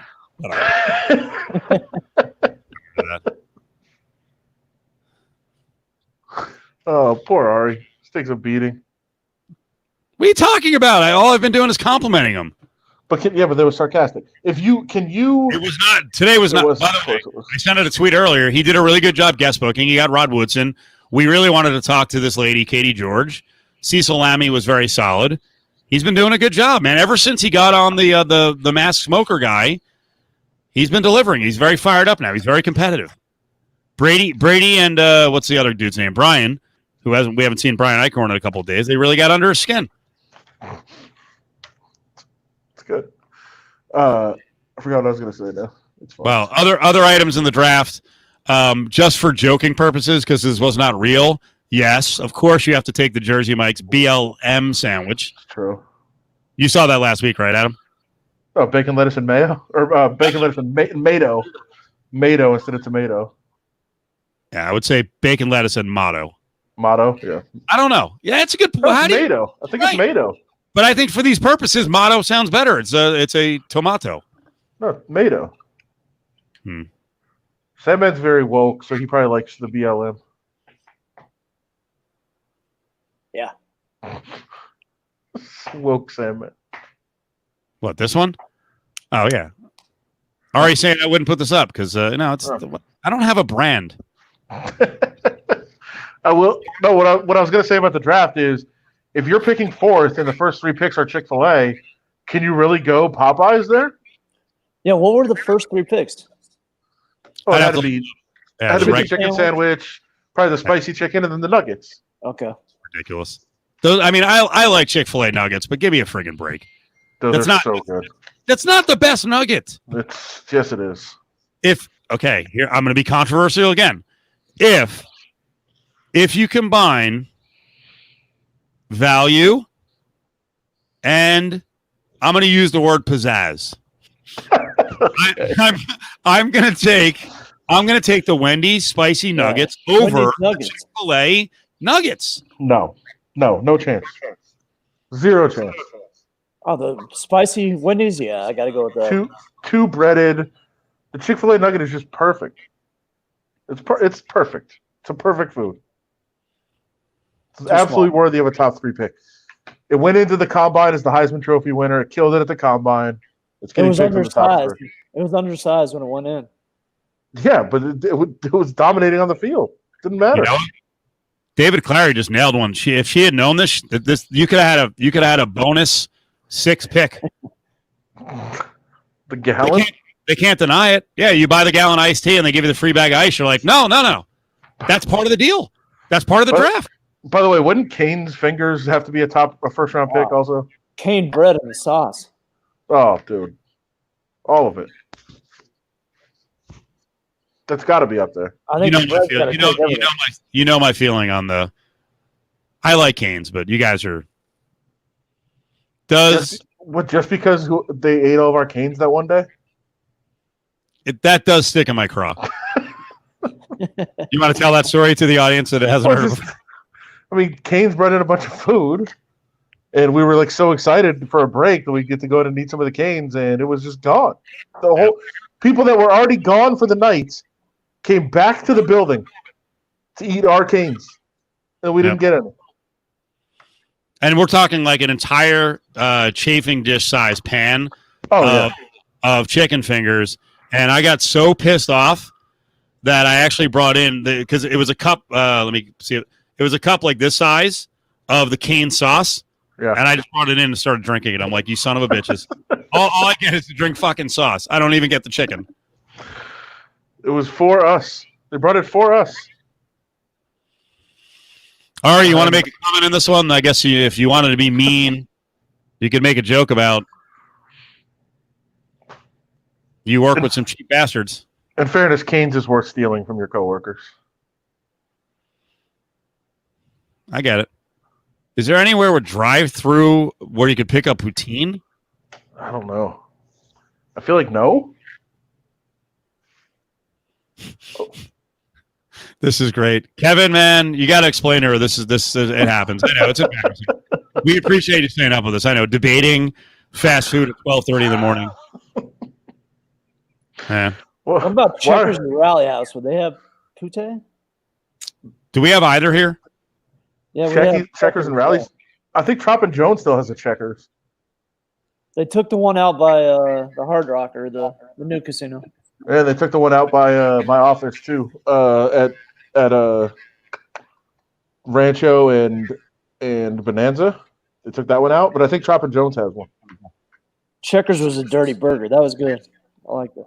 But the menu, there's just too much stuff on the menu. There's too much happening on there. Also, how does she pick anything over Crunchwrap at Taco Bell? Come on. That's good too. She blew the draft clearly. She panicked. Yeah, that's what happens. She probably didn't go in prepared. She just like, oh, this sounds fun. We'll draft some things. When you gotta be ready. When we did a fast food restaurant draft, and clearly McKinnell didn't prep because he fucking choked. Did you have a big board? Because I did. Oh yeah. Like I researched. Sure. I probably took a good hour looking up different places. Like I was fired up, and then the idiot listeners voted me 3 out of 4. You buffoons. Well, I won clearly because I knew what I was doing. I was prepared. But I think Dairy Queen was my wild card. Well, did you see if I can say it, the DQ comment earlier about the, or is that what you just said? Sorry, I was reading it when you were saying it about the chicken fingers at DQ. They are actually pretty good, but they wouldn't, they don't rank up with Cane's or Chick-fil-A, but they're serviceable, especially if you're going to get like chicken fingers and a Blizzard. That's like a perfect combo. Adam, you're the only one who's actually worked at a fast food restaurant, right? Andy probably had to at some point, right? No, I never did. I didn't either. Oh, I definitely did. Are the chili cheese fries at Wiener Schnitzel, as Left Coast Mike says, are they that good? No. Chili cheese fries burrito, not bad. This is coming from.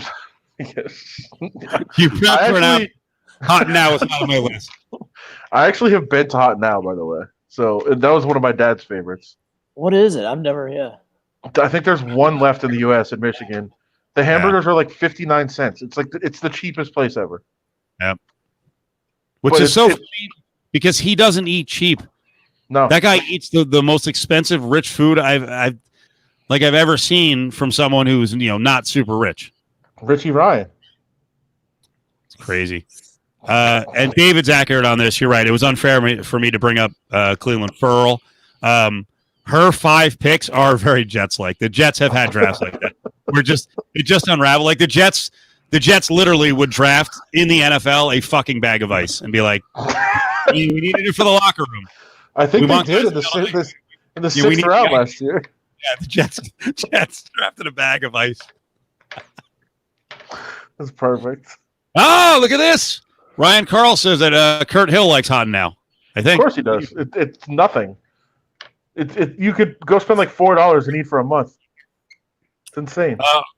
Are there Wawa drive-thrus? Dude, no, but if they did, Wawa would be high on the list. Wawa is a first-round pick. Wawa in general is a first-round pick. I don't know we've lost control of this. I don't know if he's talking about Hot Now, the Browns of fast food. All right, we're gonna wrap it up tonight. We appreciate you guys sticking around for so long. Tomorrow is Petro night, and then we got Justin Watkins in on Thursday. Good job, Andy. Thank you, guys. Appreciate it. Good debut. Thanks for being a good sport. No problem. Yeah. All right, Adam. See you later. Yes, Thank sir. you, everybody. Thank I like that last one. That KFC wedges slips in on the final comment. Oh, they're good.